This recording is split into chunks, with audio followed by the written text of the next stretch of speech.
Now, the Queen of Tennis has officially bowed out of the sport. 23-time Grand Slam singles champion and former world number one, American Serena Williams, lost 3 sets to Australia's Alya Tomljanovic. In the third round, of course, the US Open, as tributes pour in for the most dominant women's player in the Open era, an emotional Williams, as you saw at the top of the show, bid the sport farewell at Arthur Ashe Stadium earlier today. Let's take a look. I was really mentally tough out there. I wouldn't give in to anything.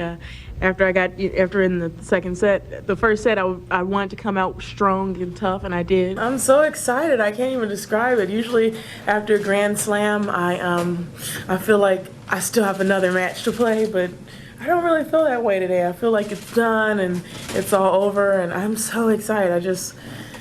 I think it showed on the court. I love a challenge, and I love holding up trophies. And so I guess if ever I feel that I can't do that, then maybe I won't play anymore. But until I cannot play anymore. Joining us now to dissect this, the man who knows tennis more than most, a friend of SportsLive at SABC News Channel, Bruce Davidson, Mr. Tennis himself. Bruce, welcome to the program. You watched that clip. I started with that specifically. The years and times of Serena Williams. I remember seeing her and Venus the first time in 2000 at the Sydney Olympic Games. Prior to that, she just won the US Open. What a journey it's been for that lady. Yeah, and we can just say thank you to Serena for defining greatness. She's just been one of the greatest sports persons. Let's get away from tennis, but definitely from a sporting perspective, she's one of the greatest sports persons, not only sportswoman that we've ever witnessed. And we've just been blessed to have been able to, watch her play and watch her dominate and see her at world number one for 319 weeks of her career, 39 Grand Slam titles at singles, doubles, and mixed. It's just a phenomenal effort. And I just felt that she played such a good game last night or early hours of this morning. And I thought it was such a fitting farewell to the game, just the way, she lost. We didn't want her to lose. Nobody wanted her to lose, but she went out unbelievably gracefully and great comments in the post-match interview. Look, I mean, we've seen all the messages coming through from greats, whether it's a politician, Michelle Obama's of this world, whether it's the Tiger Woodses, whether it's ourselves as people who cover the sport. How big was Serena? I mean, if you want to practically think of it, how big was she? Yes, she's had her ups and downs. She had a love-hate relationship, especially with the US Open. But how dominant and how big was she for the game of sports, especially for a black woman? Well, that's the big thing that we must remember, that she did so much for Black American tennis and African tennis, and she gave an inspiration to an incredible set of generations over the decades. She made it possible for people that didn't think it was possible. She made American Negro women feel sexy when they were told that they weren't sexy, and dominated for 319 weeks, 73 tournament wins. I mean, 23 Grand Slam singles titles.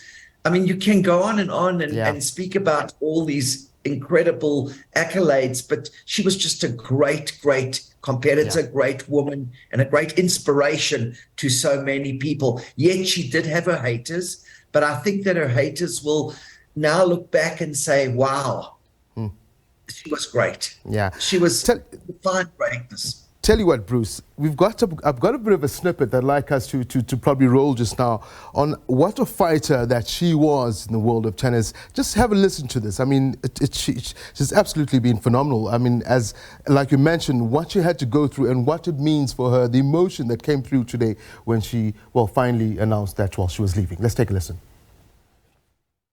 I've come a long way since last year at Wimbledon, just not sure if that was my last moment or not.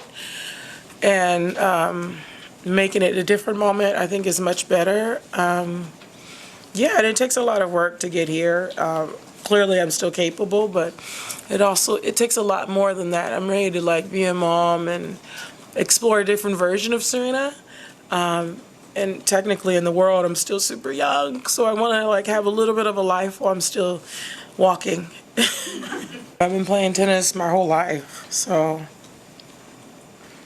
it is a little soon, but it's also happy because I mean, this is what I wanted, what I want. But yeah, I don't know. It's just, I mean, it's not sad tears, you know, it's just like,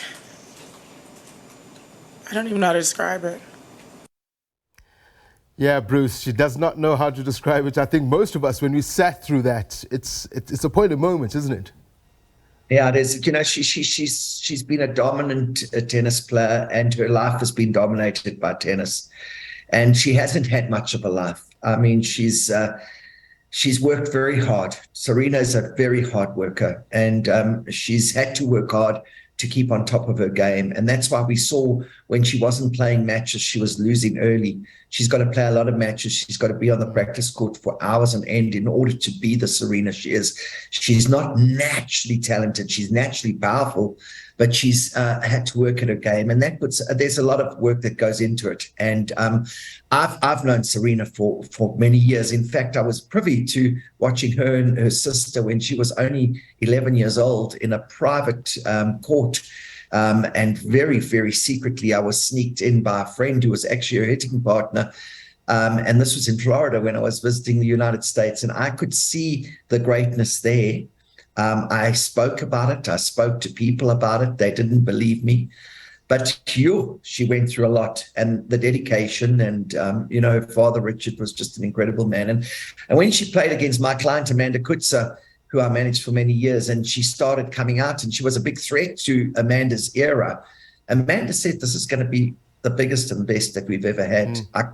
It's so difficult playing against her, and she's just got an incredible temperament on court. She's got an incredible fiery spirit, and she plays the ball so hard. So yeah, she's an incredible woman. And I think I love that little snippet where she said to me, so it might be a bit too soon. She's 40 years old. How can it be too soon? But she clearly was playing good tennis. She beat the world number 2 the night before, 2 nights before, and she really gave the Australian a hard match last night. And I think the Australian can go deep into the tournament. If she had to play a little bit more matches, she could still, I think, win a Grand Slam. Yeah. Bruce Davidson, unfortunately, you're going to have to leave it there, brother. I know that you're going to meet the competition out in the United Kingdom in a short while. Don't give him any secrets. Rather, you keep them for us. Come back here and have a chat again. Always good. Thanks. Keep your eye on the ball, bud. Cheers, brother. Thank you very much. Bruce Davidson, the man who knows tennis like many, well, no, not many here in South Africa. Always enjoy speaking to him as we bid farewell to Serena Williams. What an outstanding career she's had. Well, I'll just talk about my journey today, and it was some really great moments today, and not today, but this week has been really great. You know, just so much support, so much love, and it was really amazing and overwhelming, and I was so grateful for it, and I am so grateful for it, and I just feel like the whole crowd was really wanting to push me past the line, and I'm so thankful and grateful for that. Like the fight, I'm such a fighter. I don't know, I feel like I really brought something and bring something to tennis, just the different look, the fist pumps, like the just crazy intensity. Like, I think that, that's obviously the passion, I think, is a really good word.